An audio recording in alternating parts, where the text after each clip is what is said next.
This is Will Montgomery, former Washington Redskins center. Yo, what's good, folks? This is Trey Johnson, the headbanger, yo, and you're listening to Mess Hall with Rally Captain and Tailgate Ted. Word. What's going on, Rally? I think it's the first game that I didn't actually see you. We didn't get a chance to actually bump into each other, man. I was so busy. Oh, bro, let me tell you, this was a sight to be seen at Northwest Stadium yesterday. And just being back in action, back in the thrill of it with the fans. And I was getting pulled every which way. So I'm sure you were as well. Just everybody being happy to see each other. It's like the family was back together, or as they say, the band is back again. Yeah, it was great. It was great. And for those wondering, it is Tuesday the 19th that we're recording this.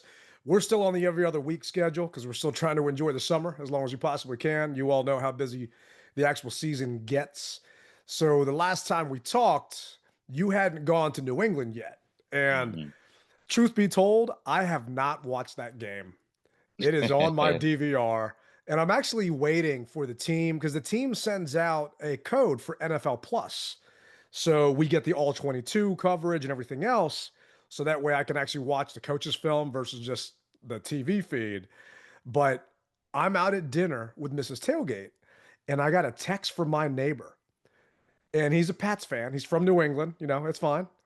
And all I got were smiley faces. And I'm thinking, it was maybe 2 minutes into the game. And he's sending me this. So I'm thinking something must have happened. And I guess it was when they ran that kickback. And all I could think of is, damn. Rally's up there right now. I'm hoping he's not by himself, just watching what the hell was going on. So how was it up there, other than obviously the game?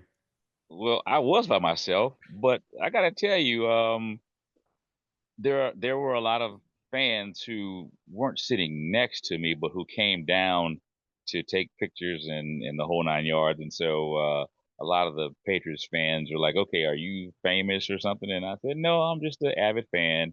And then I started giving them a little history about myself, and they said, "You know what? We'd never heard about you, but you have followers now because you're doing a good thing with the organization." And I really appreciate it. The game was a farce, but at the same time, I got to tell you, I feel as though we were set up. And what I mean by that is because we didn't really play any starters, if you will. Uh, New And England, they did. yes, New England just had an unveiling of Tom Brady's statue, which by far was one of the best things that I've seen in a long time. Uh, and where I'm going with that is because they had the unveiling of that statue, the stadium was almost sold out. Not sold out completely, but almost sold out. So because of that, their fans were fired up, which meant that their team was going to be fired up. On the backside of things, I think that the players, now granted, I haven't played NFL football. I can only just tell you about what I saw and what I felt. I felt as though because we had a joint practice with New England, that the guys who were on the field let their guard down. I feel as though they got comfortable because they just had a joint practice. And they didn't think that New England was gonna come out as fiery as they did. Now, that may not be the case. That's just what I saw from my vantage point. Because, they gave it all in that joint practice. I mean, they apparently, from what I'm hearing, they pretty much laid it all on the line in the joint practice. And so these guys are kind of like, yeah, okay, we know what to expect. And our team just did not have that intensity that was needed. But on the flip side, as I said, because they were in front of their home crowd, they brought the pain and it showed. Yeah. Yeah, man. And I'm going to go back and watch it just because I kind of want to see, how some of the guys did and this and that. Hearing everything that happened and all the doom and gloom after the fact, I'm glad that we had a game. Granted, it was 10 days later, but I'm glad that we did have a game against Cincy coming up because, at least we are going to get some starters that we're going to play. And then all of a sudden, I get a text message from some of the people on the Hale Barbecue crew that Terry just came off PUP. So I ended up going to the beach actually when you were up in New England and was hanging out there. We're hanging out. And then next thing I know, I got a message that Terry was coming off. So I was like, oh, okay. I don't think this means anything because all the stories are still, they're far apart with contract negotiations, right? It's still not happening. But when you saw that Terry was coming off PUP, what were you thinking? I was thinking, in all honesty, I felt as if it was the RG3 aspect of things with Kirk Cousins. I've got to get back to do something because I don't want my job to go away. That's what I feel. Yes, they still are far away from what everybody is saying, and we don't know this to be. We're only regurgitating what everybody else is saying. But in my heart of hearts, I said that I felt that Terry would be back after the Bengals game. I said that, and I'd still stick to that. I still feel that he'll be back after the Bengals game. Terry has no leverage. He really doesn't. And one thing that we also are seeing, like B Rob aspect of things, if you want to play, it's going to be up to you to play. You're under contract, and I feel he's going to play. Uh, but I also feel that the team had no reason to try to force the issue because we've got so many young guys, and you disagree with me on this, but I feel as though we've got so many young guys who they're trying to see what they can do and how they can be used. And so there was no reason for them to realistically try to force the issue with Terry. Now we're getting kind of in the nuts and bolts of things after the second preseason game, and you know that no starters are playing for this third game against The against Ravens. the Ravens. So it's a situation where now things are gonna heat up a little bit more, and that's just a way of getting things back to the where they need to be. What do you think? Yeah, I mean, you're spot on. Terry's got no leverage, right? He's under contract. It's the last year of his deal. If he holds out and misses a game, I think John Kime was saying it's $900,000, give or take, that he's going to forfeit for each game he misses. He's already missed close to $1 million because of the initial holdout and not being able to get some roster bonuses or something like that early on. So now you're talking, $2 million for missing week one. I just don't see that happening. What I was shocked to hear was, and I didn't get a chance to cut it up, but they interviewed Kingsbury, and Kingsbury said that Terry hasn't been a part of stuff, right? He hasn't been a part of a lot of things just because he's been, I guess, in the training room. We all know that, I don't want to say we all know, we all hypothesize that it was a phantom ankle injury, right? Yeah. Terry was talking about going to wherever he went on his honeymoon and running up and down the stairs during the Eastern Motors thing, and people recognizing him and seeing him running up and down the stairs, right? Oh, you must be like a football player or something. If his ankle is bothering him, he's not doing that, right? There were Shouldn't rumors. shouldn't be. No, right? There were rumors that Jayden and Terry were going into the bubble before people got out there so they could work on stuff, which isn't allowed, right? So him coming off the pup list, they had to activate him before week one because if they don't, then he's going to have to miss the first 4 games of the season. And the team doesn't want him to do that. They see what's going on.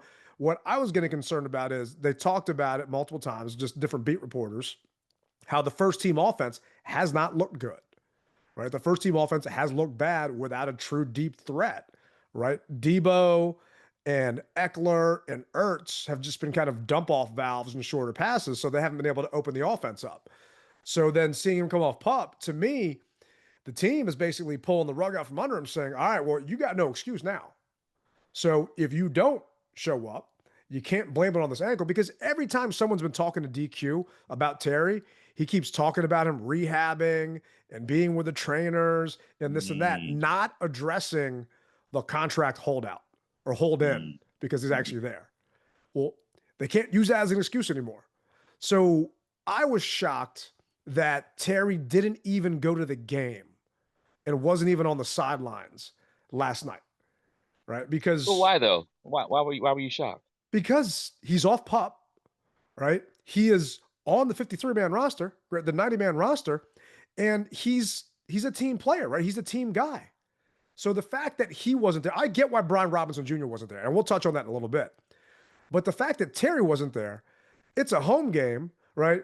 We all saw what he was doing out of training camp, signing autographs for the fans, right? So if he's out there, I'm sure there were going to be Terry chants and people yelling, pay him and this and that.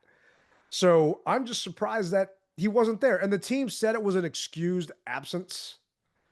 But I don't know, man. It's just, I don't want to say it's getting worrisome because, like you said, there's still time. I wanted to see Terry go up against the Ravens for the joint practice, but the Ravens canceled that, so that's not happening anymore, which I'm not a fan of because I wanted to see our secondary actually go against some good players because I feel that they're not getting a true test going against McCaffrey and KJ Osborne and some of these other guys, right? Since Terry's not there, you can only play against who you play and line up against. And for them to go up against Baltimore's number ones would have been a nice test. But I'm still a little surprised that Terry wasn't there for whatever reason. And we might not ever know why he wasn't there. But, you know, who was there was Hendrickson for the Bengals, their defensive lineman that's holding out. And he flew from Cincy. So, you know, that's a longer ride than just coming. Actually, might be the same amount of time with traffic going from Ashburn to Northwest. But yeah. I tell you, maybe he had a blowout, bro. You know, maybe his Porsche had a blowout. And well, Easterns can send him another car. Well, and that's then a can car, roll but in. you know that still takes time. So hey, you know what? We'll give you an excused absence, man. But I think it would have been a distraction, in all honesty, Ted. With the fans being there, and as you said, I can see a whole game saying "pay the man" or Terry or whatever to have you, and I just think it would have been counterproductive. Yes, camaraderie wise, it makes sense for him to be on the field, but he said it himself, and the other guys said it in training camp. I didn't want to be a distraction to them getting the true work that they needed to get done. And I feel as though that was kind of just echoed as well as at the stadium. Now, see, on one aspect, in training camp, what do you have? 1,000 fans, maybe 2,000 fans, maybe. I don't know how many fans can jam in Ashburn. But now you've got a whole freaking stadium or 85% of the stadium saying Terry, Terry. And no matter how many times you try to put be quiet offense at work, no, because you saw the pigeon or the seagull on the field and how that got people hyped up. So could you imagine? Could you imagine if Terry was there, how hyped up they had to bring out? Okay, they had to bring out the quiet offense at work because of a seagull, freaking seagull. Part of that's also, it's preseason. And I'm not knocking fans. There was a guy that called into the Sports Junkies this morning. He drove 3 hours to go to a preseason game. Yeah. And he said he did it because the tickets are $50 and the club level, and he could take his family. Right. Yeah. So you have a lot of fans that go to the game that they just don't know, I guess, game etiquette, if you will. Like, you don't cheer when you're on offense. Like, they probably cheer when they're on offense when they're sitting on their couch. But when you're at the game, you just don't do that. So, yeah, I'm glad they brought the sign back up, right? If I'm the team, because a couple times, and those that don't know, there was a seagull that was on the field from time to time. And at one point, it was flying around and landed back on the field. And they kept showing it on the Jumbotron. And I don't know if you guys saw this on the TV feed. I doubt they would put it on the TV feed. So the Bengals were actually on defense. And they realized that fans were cheering when the seagull was shown on the Jumbotron. So to make some noise, they actually showed the seagull again to try and make some fan noise to get the Bengals to jump off sides or do something. Well, it worked, and then it didn't work. That's what I'll say about that. Because when we were on offense, they showed it, and the fans got loud again, and they had to put up the quiet offense at work. So just imagine Terry being there, and he's trying to be incognito, but people know what Terry looks like, and they're just yelling for him. It wouldn't have been a good look. So to avoid that, you know what? We gave Terry an excused absence. That makes you not have to figure out any lie to tell or come up with some type of fluke answer. Hey, we just gave him an excused absence. Next question. Yeah, I mean, surprisingly, they didn't even ask the question. Didn't come up during the press conference because it was maybe midnight when I got home when I was listening to the pressers, and no one bothered asking. Everyone did ask a ton of questions about Brian Robinson Jr.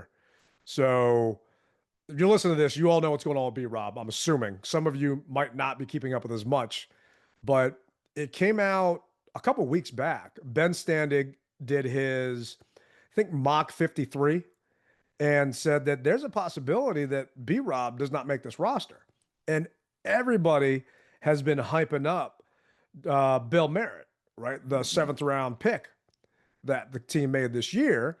And I was kind of surprised to hear Ben do it. Ben's got a podcast. I think it's called I don't even want to try and mispronounce it, but it's good if you guys get a chance to listen to it. He was writing for Sum Up. Just look him up on Twitter. We'll put his stuff up on the YouTube. Yeah.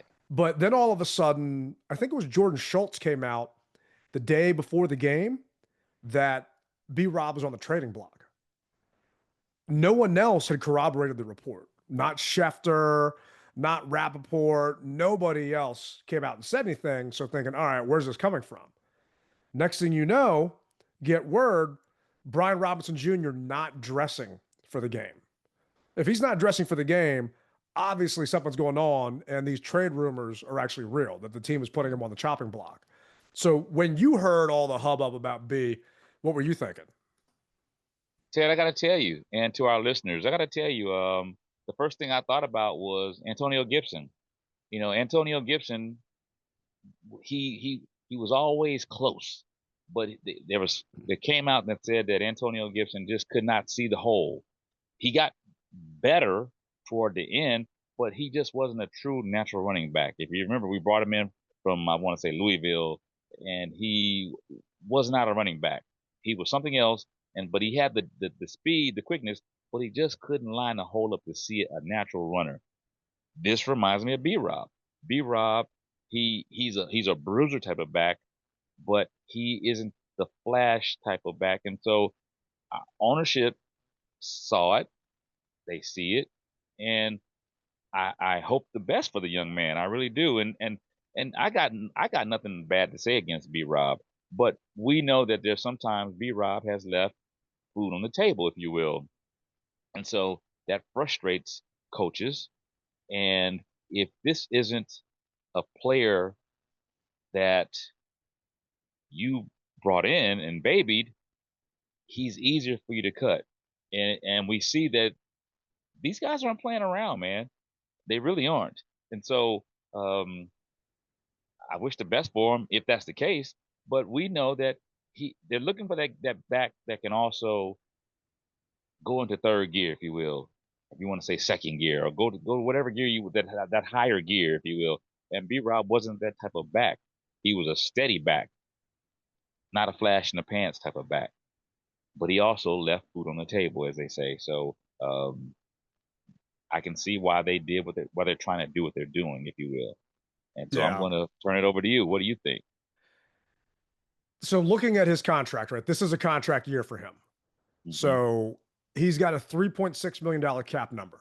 So he'll be a dead cap hit of 3.6 if they cut him, right? To me, you know what you get with him.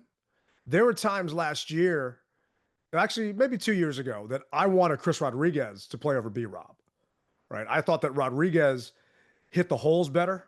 Like he just went in there. B-Rob danced a little too much from time to time. And B had a problem staying healthy. The problem is they can only activate so many running backs on game day. And Rodriguez and B-Rob didn't play special teams. And you need someone to play special teams if you're going to be activating guys, just because you can only dress so many dudes. You don't dress 53 on game day. So that was an issue. And B has been unhealthy, but I feel like he gives you some familiarity, right? He's been in this offense. He knows the system. You now have a kid with Bill Merritt coming in who he doesn't know the system, right? You got Austin Eckler, who hasn't stayed healthy, right? He had 2 concussions last year, not just one, right? And then you got Chris Rodriguez, who hasn't put up as productive numbers as B has. And it's only costing you $3 million to keep him, right? So either these other guys are really playing lights out, which Merritt did not do against the Patriots. Granted, nobody did for the team against the Patriots, but Merritt did not do against the Patriots. But last night, those 2 guys ran their ass off, right? Mhm. And they basically ran Brian Robinson off of the roster. Even though he's still technically on the roster, they basically ran him off of the roster. When do you feel he'll be cut if he gets cut? I mean, they're talking about letting guys go so they can get a shot with another team early and this and that. Other radio stations are saying you'll get maybe a conditional 6th-round pick for him, maybe a 7th-round pick for him, right? So do they have to let him go right now? No. Can it help him go to a different team? Yes. Is another team going to want to trade for him and give up, a 6th-round pick or a 7th-round pick, knowing that he's probably going to get cut? I mean, that means they won't have to fight the open market for him, right? I think Cakes from the Junkies was talking about how Houston could use him because they've got a guy that's banged up and another guy that hasn't stayed healthy. So we'll see how it goes. But I mean, Bill and Chris Rodriguez combined for 108 yards on 17 carries, right? I mean, granted, it's tough though, right? Because if this was the Ravens joint practice and they did this against them, then I'd feel more comfortable. They did this against a horrible Bengals defense that cost them going to the playoffs last year, even though Joe Burrow should have been an MVP candidate. So you're running through people like Swiss cheese. That's not an actual good team, at least on defense wise. Well, maybe they, as we've been talking, maybe they saw something obviously in training camp. They saw something in the joint practice against not Bengals, but the Patriots. So obviously they he's laid down enough body of work, if you will, for them to put on to be put on their radar to be able to say this is the kid that we want. So somewhere, even though it may have been against the Bengals, somewhere he's laid enough tape down, enough foundation for them to say, okay, we're gonna hang our hat on him. So I'm not worried about that aspect. And the fact of the matter is, these are still professional athletes. The Bengals are still professional athletes, and hey, sometimes you're gonna have weeks where we're gonna play an inferior defense, and other times we're gonna have where we play a superior defense. So, but as we always said, tape doesn't lie. And so they've seen enough in the tape to know that he sees the scheme, what they're trying to achieve. That's Yeah. that's that's that's it. And Chris Rodriguez, he's on a 1-year deal and his salary is $1 million, right? And I'm saying $1 million like it's nothing, but for, an NFL running back, it's not a No, ton. So, you're going to save money keeping him on there. He's cheaper. The only thing that concerns me, right, is B Rob could pick up a blitz. I have not seen Bill do that, right? We that's didn't it. even see Jayden didn't throw a single pass, right? And let's just talk about, the game a little bit. I figured, okay, I'll watch the first, quarter and a half, see what's going on, then walk around the stadium. They go on a 4-play drive. Jayden doesn't throw the ball once, and he's done. And part of that, I had people walking up wanting to say hello and just chit chat because, like you said, it's like a family reunion, right? It's people you haven't seen since the playoffs, some since the last home game, which was December last year. So it was good to catch up with people. But I'm sitting there literally with my notebook, like taking notes, listening to the game on the radio. At that point, I'm like, I don't want to be rude because I don't want to really talk to anybody right now. I want to watch the damn game, but I know you're saying tape don't lie. I just hope to God they got tape of Bill and Chris Rodriguez picking up Von Miller on a blitz and giving Jayden time, right? Because the last thing I want to see is him missing an assignment, and next thing you know, Jayden gets blown up because it's his first time picking up a blitz when the bullets are actually live and they can actually, hit Jayden. I totally agree, and that's where good coaching comes into play to get him ready and give him different schemes and working after practice, et cetera, looking at other film to say this is where you need to be. And I understand you can talk about it all day long, but as they say, uh, you get better by actually playing football, by not reading or looking at it. OJT is very important. So we're probably going to see a lot of him against the Bengals, and I wouldn't be The surprised. Ravens. I'm sorry, the Ravens. I wouldn't be surprised if the coaches are on the phone right now saying, "Hey, look, I need you guys, since we're not doing a joint practice, I need you guys to throw some stunts at my guys, it's just so we can find out what's going on with them." I'm sure those coaches talk. You know, hey, look, we don't play each other during the regular season, so we're going to go ahead and just, I'm going to ask you to do this, and in return, I'm going to do this for my guys to your guys so that we can get this work. So they had that burgundy and gold scrimmage prior when they had, I think it was 10 days downtime between both preseason games. And the first team offense, I think they said it was Jayden. Yeah, it was Jayden's worst practice all season. They couldn't move the ball, and only one drive crossed midfield. Right. And But why do you think that is, Ted? I think it's because you don't got Terry there, right? You don't got a true deep threat. You can't run what you want to run. I also think it's because Jayden wasn't running, right? And we saw what Jayden can do with his legs last night, which we'll get to in a second. But, it was a mixture of things, right? You had guys wanting to go all out. You heard stories. Some of you might have heard stories about Noah Igbenogany basically getting into a fight with his teammates because he was going hard. And, guys is kind of getting laid out. And then I think Bobby Wagner and Frankie Louvu were giving Noah a problem. And then I think some coaches had to get involved and tell people to calm down. We're all, they're all still burgundy and gold in the end. But Jayden's worst practice, right? And maybe B-Rob didn't do well. I got no idea. But I do think that not having Terry out there has led to the offense's poor performance. I'm going to chalk it up just to familiarity. That's what I'm going to chalk it up to. They your team knows what Jayden can do, will do, how he does it, and why he does it. Your team, if anybody knows it, your team does. And so, plus the defense has an advantage. So I'm just gonna I'm not gonna panic right now. I'm really not. And as I said, a lot of people may not want to agree with me, and you may not want to agree with me, but I saw traits of Terry in Lane. I'm not trying to say that he is, but I'm just saying that I saw certain traits. I saw certain things that I feel, whether we have Terry or not, we're going to be okay. Now, that does not mean that I'm saying I don't want Terry, but I just think that people need to stop hitting the panic button.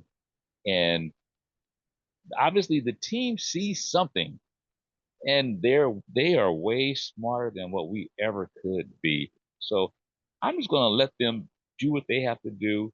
And if it comes back to bite them, then I'll say, you guys should have done this or you guys should have done that. But right now, I'm not panicking, bro, because they are around these guys around the clock. To me, it's not panicking, right? It is just the fact of the matter. Terry ain't there. Noah Brown has not stayed healthy. He has not played any preseason. He's not doing anything right now because he's injured, right? You got Debo, who's just a completely different wide receiver, right? Watching Debo on that jet sweep was awesome, right? Oh, yeah. And I feel that you typically don't show anything during preseason. I feel that they showed that on purpose to get teams trying to plan for that. So then next thing you know, Jayden's going to keep it and just go around the other side when everyone's running after Debo, right? Definitely. It's just fake stuff like that. Yeah, fake it. Or tight end out the backside. Yeah, I see that. Go ahead. All right, and you're hearing that Luke McCaffrey isn't having the best camp, right? You're hearing just a lot of different stories on what's going on. And with 5, anything is possible, right? The kid gives us a shot to win any single game. The thing is, you don't want him to have to put on that Superman cape every time because you know he can and you know he will. It'd be easier, right? Let's just say Superman didn't really have any backup. Okay, let's just say maybe he's got the Justice League, right? All right, so maybe Terry's Batman or something, right? Every once in a while, Superman needed some help, right? So Terry's his help, right? He makes it so Jayden doesn't have to do everything because towards the end of last season, the running game was horrible. The running game was just Jayden. So he was doing everything and then just going all out, and it took a toll on him. And I don't think he was as fresh. And thank God the defense stepped up in that Lions game because, that Bucs game was damn close. That Lions game, our defense won for us. And guess who else? Terry did. Right. So, it will get done. Something will happen, whether Terry has to get an insurance plan out just in case he gets hurt because none of his money is guaranteed. He will be on the field. It's just a matter of when. I hope you're right about Lane. I did see Lane field a nice ass punt, right? And I was happy to see that. The kid is shifty, right? He does have some promise. I just don't think we have someone that can fill in Terry's shoes yet. That doesn't mean it won't happen by week 4 or 5 from someone else. But that we know of. That's right that now, we know of. that we know of. But right now, because the reporters have been out there, right? There are eyes and ears because fans can't be. And they are reporting that the offense has not looked good. And the fact that Jayden did not throw a single pass and then they took his ass out. I get 3 of our offensive linemen were not playing. So you probably don't want to, and the field was wet. There are people in the parking lot while I was hanging out there saying, I don't want Jayden to play. The field's too wet because it was raining, during a little bit of the tailgate. I'm like, well, it rains during football games. And the equipment manager, they'll put on like a bigger cleat, right? Yeah. So he can dig in. He can run around in the rain. It's okay. You don't have to treat him with kid gloves. And obviously, seeing him run that touchdown, nobody's treating him with kid gloves. I mean, what were you thinking when, because it was your opposite end zone. What were you thinking when you saw it happening? Hey, let the man do what he does. Let him do it. If he wants to cook, let him cook. But once he finish his meal, finish making his meal, get him out of the restaurant. So that's how I look at it. I was happy that he was able to do what he needed to do. It showed everyone, okay, he still has it. And I think that even if he had completed a pass, the results would have been the same, and he would have been off the field. I'm waiting very patiently for, like everybody else, for the 7th to get here against the Giants. And we've got a lot of time in between that. I don't think the reporters can go to everything. So they're going to dial it up in the bubble or on the practice field or whatever have you. And they're going to nail this thing down to where maybe we won't come out running and gunning as fast as we did last year, but you're going to see the semblance of last year and this year to put all the naysayers behind. Yeah, I'm looking forward to the 7th, right? I'm not going to lie, I'm still going to enjoy everything going on right now in the offseason. Oh, yeah. Right. But when Jayden was scrambling and doing that, at one point he had a ton of room just to slide and go down. I'm thinking, all right, it's good. You got the first down. Just go down. Just go down. And then he just kept going. And the next thing you know, he ain't going down. And thinking, please don't get hit. Like, just don't take a dumb hit. Don't take a dumb shot. But the kid, he plays with his instincts and he doesn't know how to shut them off. Right. And that's what you love about him. And you also get worried about. This is actually DQ talking about how he felt when, Jayden was doing what he was doing.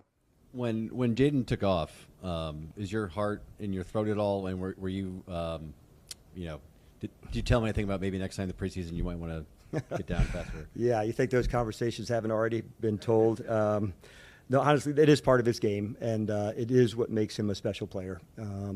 When the second play begins, there's just an unusual playmaking ability that takes place. Sometimes it's with his legs, other times it's with his arm, but it is part of who he is. But it is one of the things we've worked on to say, when do you take your shots and when do you go?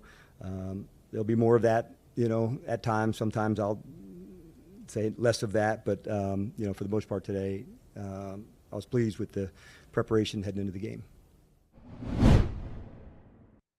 So it reminded me actually of, you remember last preseason where Jayden called that audible and then threw that bomb touchdown and just went over top, and they didn't want him. Miami, right? I think so. Yeah. But they didn't want him to show that and do that, right? Yeah. So it just kind of reminded me of that, where you're like, oh no, what are you doing? But then he made a touchdown and he got in, so everyone was okay about it, right? Makes up for it all. That's right. Yeah, big time. I mean, and then did you see though, he ran into the locker room after that. And I didn't, because the only reason I know is because it runs right past me. So he ran into the tunnel after that. And I'm thinking, oh, damn, what's going on? Right? What's happening? Why'd he just run into the tunnel? I'm thinking he just had to go to the bathroom or something because he came running back out after that. But when he did that, and I want to say another offensive possession came out, Jayden was done for the day. Like he got 4 plays, the touchdown, and that was it. Not a single throw, not a single drop back, right? He was just done. So I was kind of bummed because I wanted to see more out of him. I wanted to see him, complete a pass. I wanted to see our receivers. You talk about Jayden. I wanted to see Jayden throw a pass to Jaylen and see how the young man does, right? And I was kind of bummed to not see that. Were you or no? No, I felt that depending on how the first series went, if we scored a touchdown, he was going to come off the field, and that's what happened. Ted, I got to tell you, man, and maybe this is just my older age, if you will. I'm relaxed about this thing, and there's not an amount of worrying that can be done that is going to help or hurt the situation. I am on the auspice of just letting it play out because I feel as though we have competent coaches, competent coaching staff that is going to put everyone in the place where they need to be. Now, this is what bothers me, if you will. As you said before, live fire. We've got younger guys who are on the team who haven't played under the big lights just yet. Yes, they've played college ball, but what we know is everything's a progression. So now you're playing on the big stage. Your childhood dream has come true. It's your first game. Forget preseason. It's your first real game. Where will the mistakes happen? That's what scares me. But I'm hoping that they get these guys coached up to where that won't. It's going to bother them, but it won't bother them as much. And so it's like Sanders still, if you will. He came on, but he struggled a little bit, but then he got better.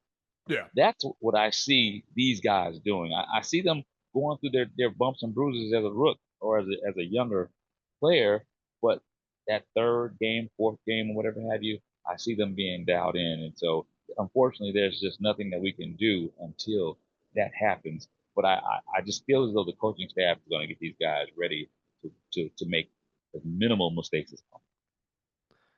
I mean, penalties have been a problem, right? Mm-hmm. And I think against Pats, they had 15. This week, they had 7. There were, a couple of bad ones, like Luvu jumping off sides on that 4th down, thinking I'm having flashbacks, being screamed at the link. Just Luvu jumping over with a tush push, and then Noah I getting that PI down towards your end zone. And these are guys that are our starters. I don't think Noah's going to be a starter, but right, these are guys that are going to touch the field. So they got to clean that stuff up, right? Yeah. And obviously, the second half. I didn't even watch the second half. I at halftime, I went and walked around the concourse, caught up with a bunch of Washington fans I haven't seen in a while. All right, it's just like the game meant nothing to me. Did you stay in your seats the entire time, or did you walk around? So I pretty much stayed in my seat, but I did walk around a little bit, but for the most part, I was in my seat. I'm just wired that way, I wanted to stay, but then I had a bunch of people texting. So it's the only time I don't get to be rally captain because on game day, right, my butt is at there. Yeah, I'm so busy cooking, I don't get a chance to talk to anybody. Gotcha. Right, I'm surrounded by food and a bunch of grills, everything else. So I don't get a chance to speak to anybody. So it was nice walking around, and I wanted to walk around and give a report back to fans that don't go to preseason because my little brother wasn't there, right? He's not going to drive all the way up from Virginia Beach for a preseason game, right? We'll wait till the actual games are real and, then ask for the hall pass from the wife to come out, even though she'll probably be there with him week 1. At least I'm hoping she is. So if you're listening, I expect to see you there. Hopefully you're there. But, right, I wanted to walk around and give feedback to our listeners because a lot of them just did not go. And one thing I did notice in the parking lot that I was kind of surprised, right? So I got out to the lot at 2:30, right? Mm-hmm. I'm there by myself. There is no one there. Then the lots open up. I'm just sitting there smoking a cigar and it's raining on me. So you remember the hat that I had at training camp, the one that Kingsbury wears, like that straw hat? I'm just sitting under my straw hat because I had a tent that I couldn't put up by myself. So I'm just hanging out. And then 3 more cars pulled into the parking lot. The parking lot opened at 4. So it's a preseason game on a Monday night. Obviously, it's not going to be that busy. Well, these people put up a tent. Someone came by and told them to move it. Like, so I walked down there to kind of see what was going on. And they said, yeah, he told us we can't put it here. I'm like, all right, I get it. You can't block like the driveway pathway where cars are going, even though the entire place is empty. There's no cars coming in. There's only 3 of us in the parking lot, maybe 5. And they told him it can't be there. It was in a spot beside their car, right? And it's not like they were fighting for space. So I looked at the tailgate policy on the site, and it says, limit tailgating solely to designated areas and until such time as a space is needed to park other vehicles. No other vehicles came into the lot anytime soon after that. Maybe 2 hours later where they could have possibly needed that space. And for those this season is going to be very different from what we're used to as a fan base. We're going to have to get to our seats early because security lines, they're just going to be long. It is what it is. It's like traveling on a holiday, going through TSA, right? Tailgating is going to be a little bit different because the parking lots, from what I'm hearing, they're running out of parking passes. And I don't know if that's a fact, but I'm hearing they don't have a ton of parking passes left for the season. So taking up multiple spots with tents and things like that, I don't know if that's going to fly. So I saw other cars being asked the same thing in the burgundy lot in front of me, and then in another lot where these guys were 2 rows back from the sidewalk. They picked up their tent and moved it to the sidewalk and did that. And I saw a couple of people do that too. So I was just like, is this going to be a normal thing? Can people not put tents up? Like, what's going to go on? So I reached out to the team to try and get some clarification on that. Hopefully I'll have that, sometime soon, obviously not before we recorded. But what did you see just kind of happening out there when you're going around the lots? I wasn't able to realistically go around to a lot of tailgates, and I try to do the walking at a minimum during preseason because obviously I wasn't able to come see you, but I didn't see a lot, to be honest with you. Now I will say that it's going to make sense that what they're doing when you have a team obviously that went to the NFC Championship game, people want to support the team. And they realize that, so they're trying to nip this in the bud sooner than later. The only experience that I had, if you will, is, so you know me, I've got my chain, I've got my flag, I'm leaning over the edge of the wall, and I'm banging on the wall. I had one of the security people, if you will, say, hey, you can't lean over the wall. And they're saying, Captain, you can't eat. And I'm saying, are they talking to me? And so that's something that I think needs clarification. They said I was leaning over too far. So you're not going to fall over the wall. I mean, no, I understand fans have done that before, on top of Jalen Hurts, but yeah. Well, I think that you have people who are new that are following the guidelines to the T, if you will, of what a fan can and can't do. I've had this happen to me in years past as well, and then the security supervisor goes up and says, "No, this guy's okay." So, but it because they're so new and they want to do everything the right way. By the book. You're gonna find some. You're gonna be challenged sometime. So I see this happening until, like everything else, they get a couple of games underneath their belt and they see how things actually go. But don't be surprised that you're going to have some people telling you some bad news, if you will. But the thing is, just like anything else, we got to respect it. So until they lighten up a little bit, get some games underneath their belt. Yeah, I mean, I always put a tweet out during preseason, right, to let people know this isn't just preseason for the players, right? This is preseason for the staff, right? You got a lot of new people out there that this is their first game, their first time working an event. They haven't been out there before. And yeah, I get that there are a lot of regulars as well, but we don't know if policies have changed since the last time we were in that stadium. So maybe policy change, maybe things happen. Or like you said, guys just following the letter of the law. And he wants to make sure that he doesn't get let go or get written up on day one on the job. Right. So I don't blame him. I do think that it's going to be a little different week one. Right. I do think that I'm texting my crew while all this is happening saying, all right, well, we might have a problem here. We got to see what's going on because where I park, technically, it's a dead spot. I worked with the team for my parking space. Right. I have been there for over 2 decades in this same space.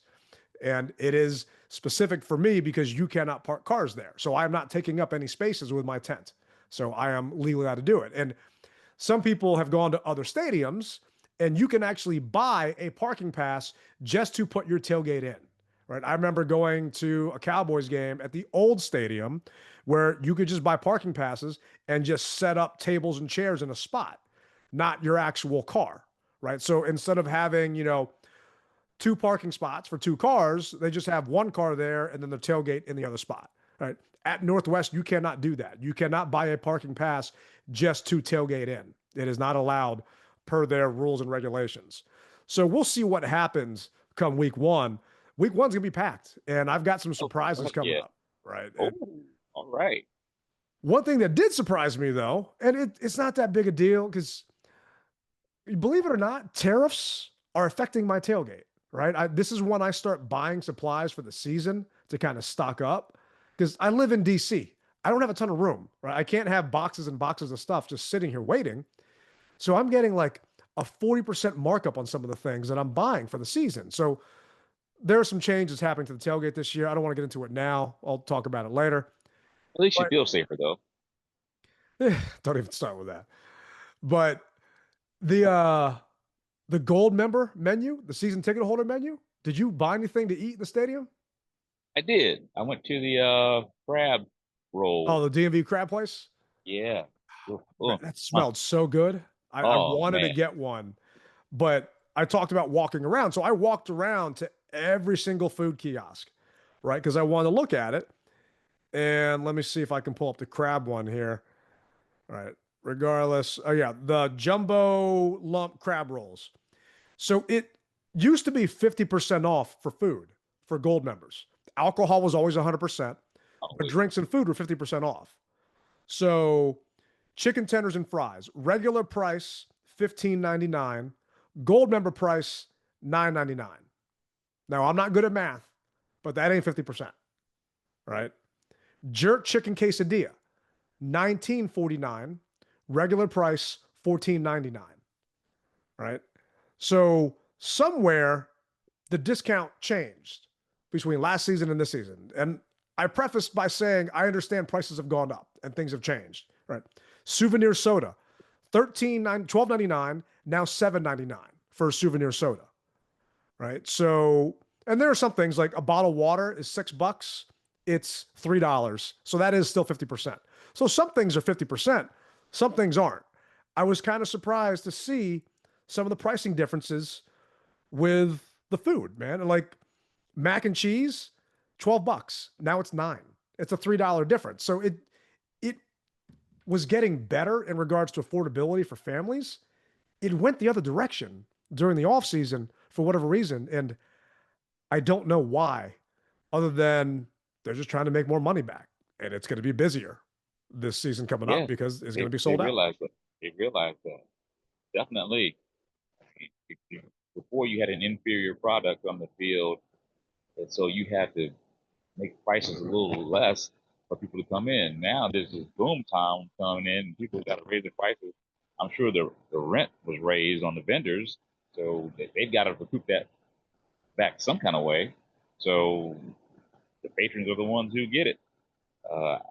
It's just the ebb and flow of things, and I understand it. And it's one of the biggest things that people always say, well, I'll just stay home and buy my own case of beer for whatever have you, and buy my own pizza and not deal with it. I get it, but if you want to be in the in crowd, if you will, at the stadium, you'll do what you got to do to make sure that you're there. But so that means don't go buy that doggone beer during the week. Save that money so you can buy it at the stadium. Yeah, instead of going to Starbucks multiple times during the week, right? Save up to get that crab roll that Rally got. Ooh, It's that thing was good too. Crab fries was bomb. I wish I would have got that instead because I got an Italian sausage. I was hungry because we don't tailgate during preseason. I got people texting me, reaching out, DMing me on Twitter. Where's the tailgate? Like, A, it's been in the same parking space for 20 years. B, I don't tailgate during preseason because I don't know who's going to show up. It's a lot of work. And I'm just not busting my butt for preseason when half of people just don't even come out. So we'll see. We'll be back week 1. The RSVP opens up 10 days prior. It has been that way for 10 years, and it has not changed. So at 9 a.m., 10 days prior, it will come up. Until then, y'all are just going to have to wait. And there are no exceptions unless you're Rally's family or, one of my crew members. Other than that, it is there and then it's gone. So we'll see what happens. But for you, going back to the game, who do you think played their way on the roster? And who do you think played their way off the roster? Oh, I mean, you watched the entire game. I walked around because I couldn't take it. It was getting a little painful. It's simple to me, and I could be wrong, but this just through the lenses of Rally Captain. I think Josh Johnson played his way on the field, and Sam Hartman played his way off the field. That's just off the break. Yeah, Hartman's done. I mean, he had an absolutely atrocious game. I didn't realize that he got shoulder surgery during the offseason, right? So I'm not saying that's why he looks so bad. I have no idea what's going on, but Hartman's QBR was an 8, right? He had, 4 passes? He completed now 10 attempts, 4 completions, 29 yards. So 2.9 yards of completion, right? He just has not looked good. And I know it's a bummer for a lot of Washington fans that want Sam Heartthrob to be on the team, not Hartman, but I just don't think it's happening. And I know everyone's saying that Mariota is okay, but he hasn't practiced really. He hasn't played in preseason. And this is actually DQ talking about why Jayden didn't play as much. The decision to pull Jayden there, was that kind of all along what you thought would be one? You said 1 or 2 series. He didn't get a pass off. Do you feel like he got plenty of work this, training camp? Yeah, when you go through it, he gets more than 50%, of everything, going into it. So we're still, obviously digging in at the third quarterback spot with Josh and Sam. So I knew I wanted reps for them, and if we could get quarters to do it. I was going into it with Jayden, 1 or 2 series, and so I thought that was good for me. So earlier, Coach said that Jayden was going to get a few series, right? A few is more than 2, right? He obviously just got 1, right? But apparently he wanted to see more from Johnson and from Hartman. And I agree with you, 1,000%. Hartman played his way off of this roster.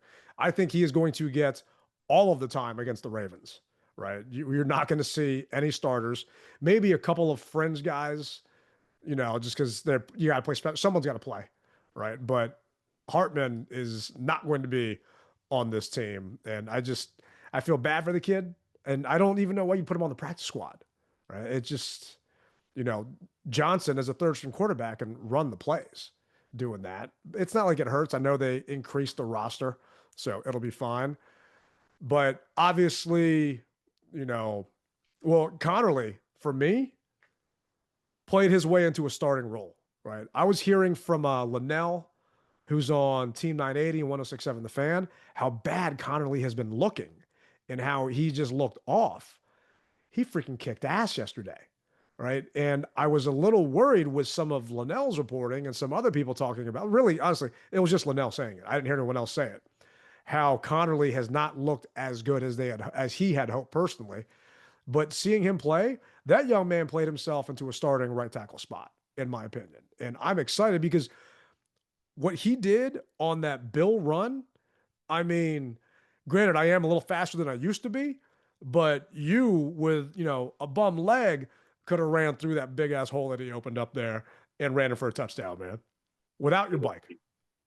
And it was huge. I love to see it.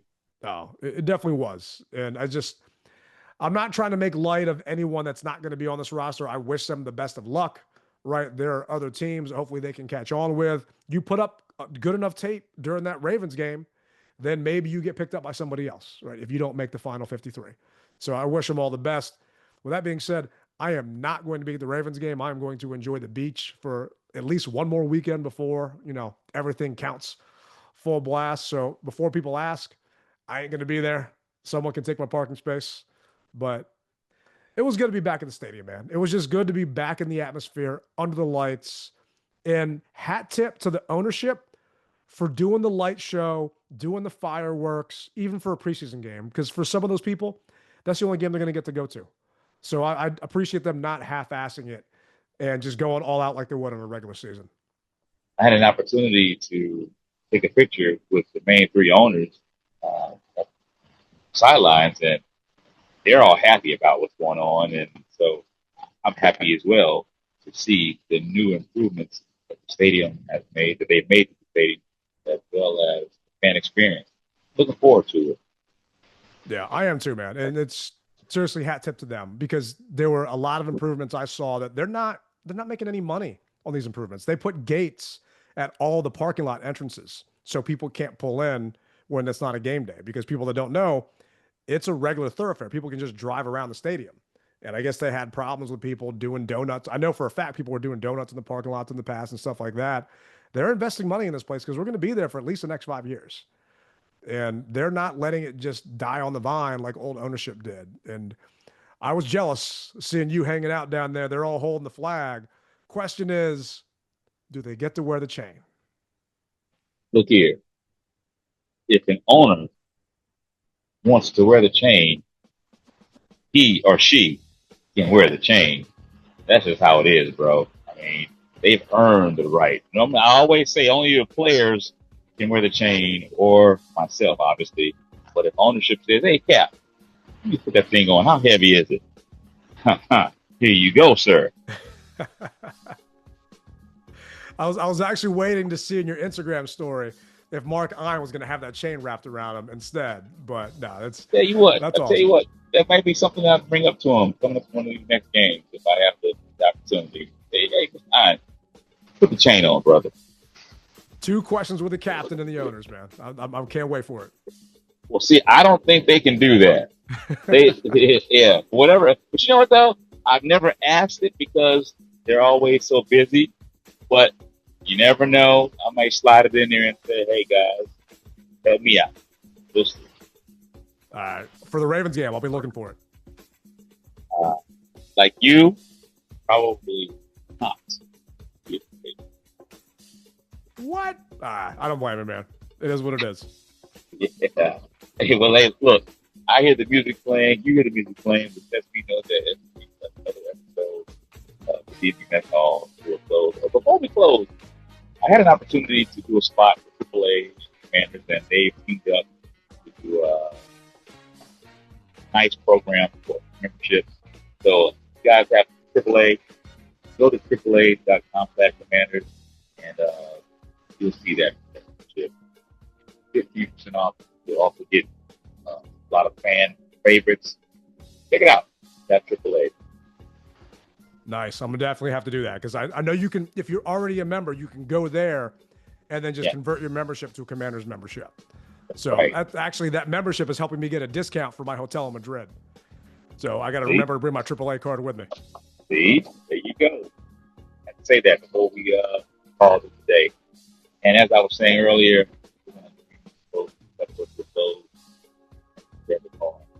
we don't have that all. Tailgate Ted, Brian Robinson Jr.news. See you. Hey, that.